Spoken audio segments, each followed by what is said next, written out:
the binomial theorem. So to understand what follows, you'll need to understand fractions, raising to powers, distributive property of multiplication, basic algebra, series and series notation, and n-choose r. You okay with all of that? Look, I'm just feeling incredibly excited. Well, I'm excited that I've actually had insights through our videos together, and so I'm looking forward to some more here. Okay. I have no idea what is this again? The binomial theorem. It sounds like medicine. Have you taken your binomial theorem today? Yeah, that doesnn't make it sound good Or at all. some kind, yeah. Or a health drink, that might be better. Yeah. Binomial theorem. Okay, I'll battle on anyway. So binomial just divides two. So there's two things like bicycle. So we're talking about adding two things together and then raising them to the power of something. Is the binomial theorem. And what we want to do is use series notation to explain what happens when we spread that out. Okay. So bringing those two. So yeah, right. Yeah. So we've got, say, if we go x plus y all squared, that's going to be x plus y times x plus y, and using the distributive property of multiplication, we multiply x by x, x by y, y by x, y by y, which is going to look like that. So you can see we've got one lot of x squared, two lots of xy, and one lot of y squared. Okay, and so we can put those two xy's together, and we've got x squared plus 2xy plus y squared. Yeah. Which is, in fact, it is a series, although it may not be obvious. What we're trying to do is come up with a series notation which we can use for this generally, about how this would work. In terms of, in terms of why we'd want to do that, just to sort of jump ahead, this is really fundamental to statistics. We need to cover a bit more ground before you can see why this is. But the essential idea is this could happen or that could happen. So what happens if we repeat the process over and over again? What does that mean? Those two things. Yeah, so like my horse could win the race, my horse could not win the race. Which is the buy and the binomial. Which is the buy, yeah. So what happens if we do that 15 times? What is that? This is where we're not going to answer that straight away, but that's kind of where we're heading with this. So it becomes a fundamental building block of what would happen if we did things naturally. How would that fall out? Like one of those little machines we've been talking about. Yeah. And so with the buy, but this is two things, two possible. Well, I shouldn't use the word possibility yet, should I? Well, it can be two possibilities, two anything. Two anythings. And we're going to raise them to a power and then look at what that looks like as a series. So we're bringing together all these concepts are starting to come together a bit. Concepts are starting to come together. And we want to know what it's like as a series because it then lets us go, well, if we do that 10 times and this is the one we're looking for, what's the formula? So some way to go before you can see how that works practically. It's a good kick-off. But right now, what we're looking for is to see if you see any patterns in this, to give us some guidance. So x plus y all squared, to describe that, is equal to x squared plus 2xy plus y squared. If we were to do that with 3, and you can stop the video and do this yourself if you like, but that comes out to x cubed plus 3y squared, plus 3x squared y plus 3xy squared plus y cubed, and so on, and so on. So is this the repeating bit we're seeing on the screen there?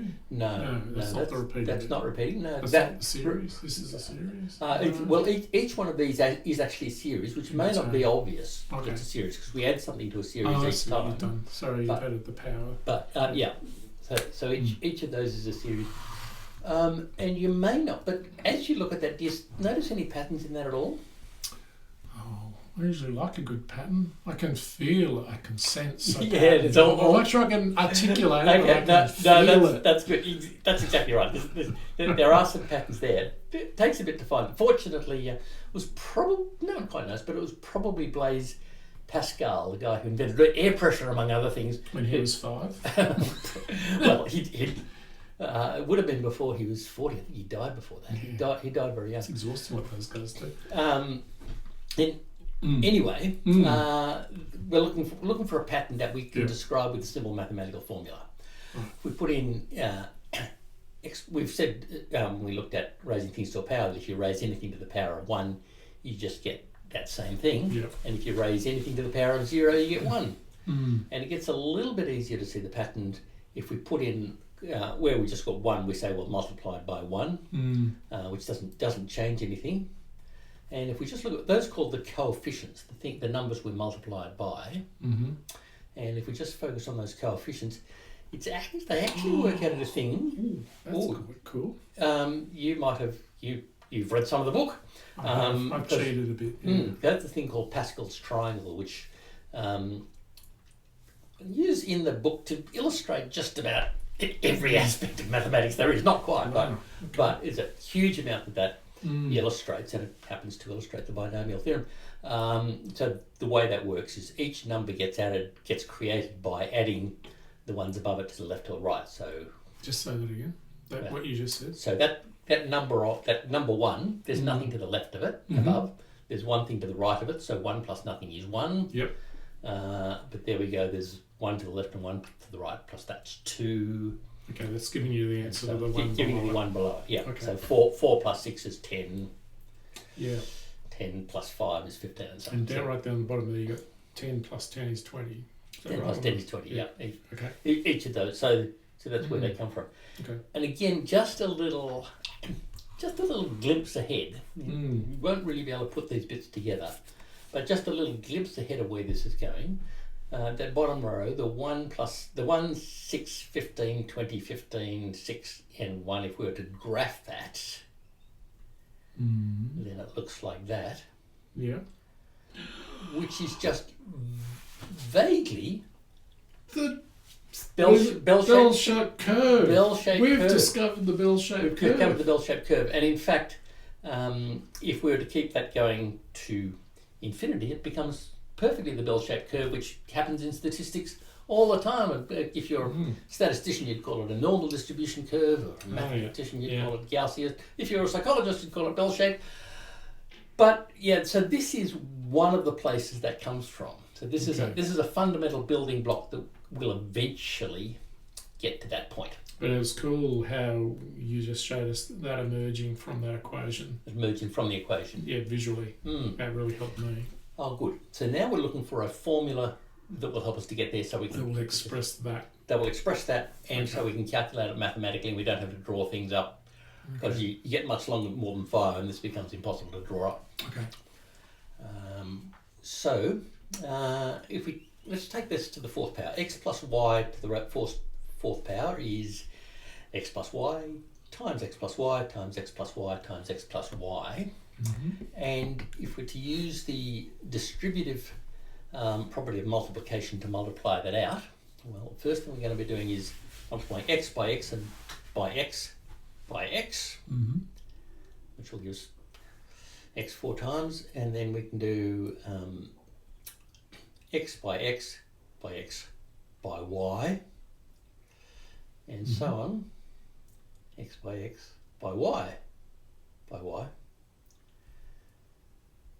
and x by y, y by y, y by y, and we can do x by y by y by y, and we could keep going, but we don't have to at this point, because at this point we've covered all the possible options.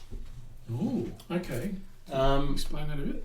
Yeah, so we can either have no y's, 1 y, 2 y's, 3 y's, or 4 y's, and that's all. There's always going to be four letters in there, and we can only have that. Now, there's a lot of different ways we could make some of those up.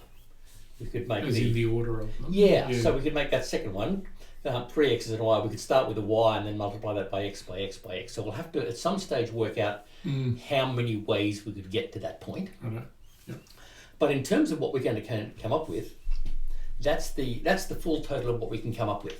That's the full possibility. That's full possible combinations. Is that the right word? Of that. There's something very cool about that. That's exactly the right thing. Now that's not. I should say that's not equal to that, because we haven't covered the number of ways that can occur. Okay, because they could occur in different combinations. Could occur in different permutations. Yeah, permutations. Yeah, we could have different orders to get to those same combinations. Okay. But we can write that using exponential notation. That's x to the fourth, and we can put in there y to the 0, which is only equal to 1 anyway, just to make the pattern a bit clearer. And for the second one, it's going to be x to the third, y to the first. Again, we just write that as y, but x to the second, y to the second, x to the first, or just x, y to the third, or to the cubed, and x to the 0, or just 1, y to the fourth. So you can see, looking at it that way, the power that x is raised to goes down 1 each time, and the power that y is raised to goes up 1 each time, starting from 0. Yeah, all right. So if we just wanted to write, that makes sense? Just go with that at this stage. I have a bubbling. Okay, so just to go with it. If we want to write that using series notation, what we have is in this case we'll start it from 0. It's just a way of keeping track of which item we're up to, and we can start it with anywhere we like. We're going to count through to 4, and x is going to be x minus r being whichever one we're up to, starting from 0, and y is going to be raised to the r, so that, just to see what that looks like, the first one where r equals 0, we've got x to the 4 minus 0, y to the 0, which is x to the fourth, y to the 0, which is just x to the fourth, and then so on. So each time, now this is x to the fourth minus 1 when r equals 1, y to the first. So this is just a way of describing the fact that each time we add it together, the power of x is going to go down by 1 and the power of y is going to come up by 1. So the thing that I'm getting out of our videos, is particularly this one now, is again that sigma thing on the end there. Sorry, what's the right term for that? Yeah, sigma notation. Yeah, is a shorthand, and what you're the other side, the equal side is that written out. That's what exactly that means. But save us having to do all of that, we can just do the sigma sign. That's right. That exactly right. Okay. Perfect. And that's what we're after. And in fact, that needing to be to the fourth, whatever number we put in there, if you just replace 4 by that number, it would have worked out that way. Right. Okay. Yeah. So far so good, but what we need to work out now is, it's called the coefficients. What numbers go on the beginning of that to tell us how many different ways we could have got to that point, how many different ways we could have got to 4x's, how many different ways, if we've been adding them up, we could have got to 3x's and 1 y.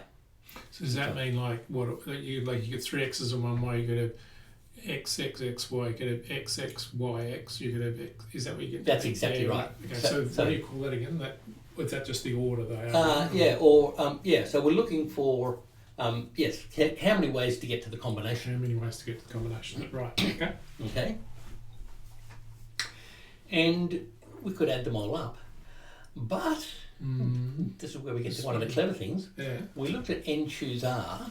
Yes. This is actually an n choose r problem. It doesn't seem like that at first, but if we think about just the y's, we're asking how many ways could we get going through that? Could we pull out something 4 times and get 2 y's out of that? So say that last sentence It's again. a bit mind-bending. How many ways could we get how many ways could we dig in and get an answer and get no y's out of that? So how many answers that would not have a y in it? Would not have a y. Yeah, okay, exactly. Yeah. How many answers would not have a y? And the answer is obviously only 1, which has to be 4 x's. Yeah, okay. But if we apply that to our n choose r formula, excuse me, just that one, well, we said r is 0.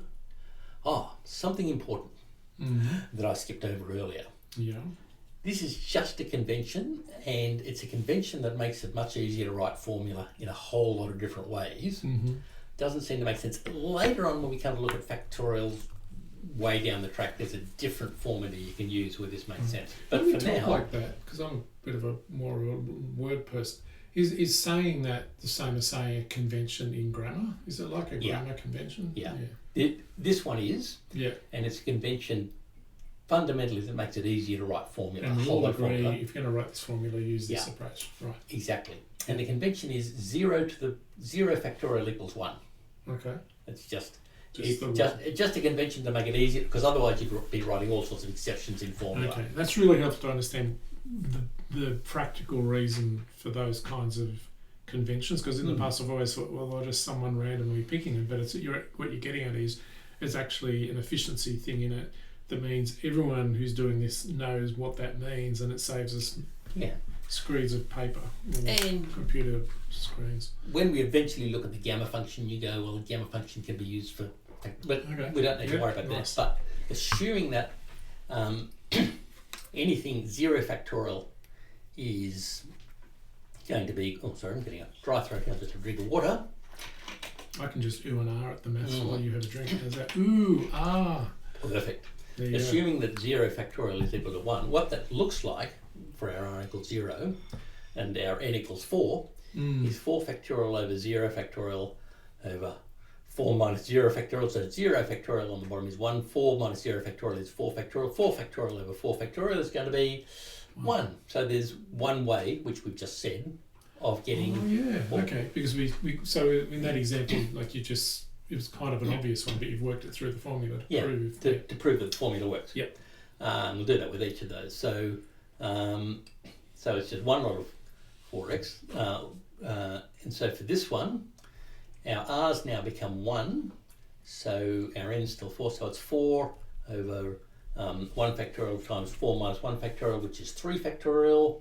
It's 4 factorial over 3 factorial. It's 4 factorial is 12. Yeah, 4 by 3 is 12, by 2 is 24, by 1 is still 24, divided by 3 by 2 by 1, which is 3 by, 12, by 6, sorry, so it's going to be 4.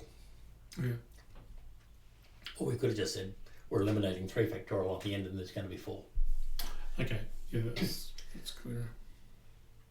And in this one, you can work this out yourself if you like. Oh, let's not. Or you don't. Let's not completely bungee jump yet. Or you could trust me. I like trusting. Or you can trust me to say that that's going to be 6 times x squared plus y squared. 6 times. Yeah. Okay. Keep going. That there are six ways we could have got that. Yeah. And there are going to be when r equals 3, there's going to be 4 ways to get that. Mm-hmm. And there's going to be one way to get that. So one thing to notice about this, and we noticed it with the Pascal's triangle, it's symmetrical. So it didn't matter if we said how many ways are there to get 4 x's or how many ways to get 4 y's. It's going to be the same thing. Okay. It doesn't really matter which you start with. So that formula is actually working to give us the coefficients. Okay. And will each time. So that means that the formula we have that we're after, which I certainly didn't come up with, some very clever people did, but it works beautifully. That formula is the formula for the distribution curve. Not Pascal's the distribution curve, but for the binomial theorem. If we took that out to infinity, which a lot of mathematics involved in doing that, it would be the formula for the normal distribution curve. Okay.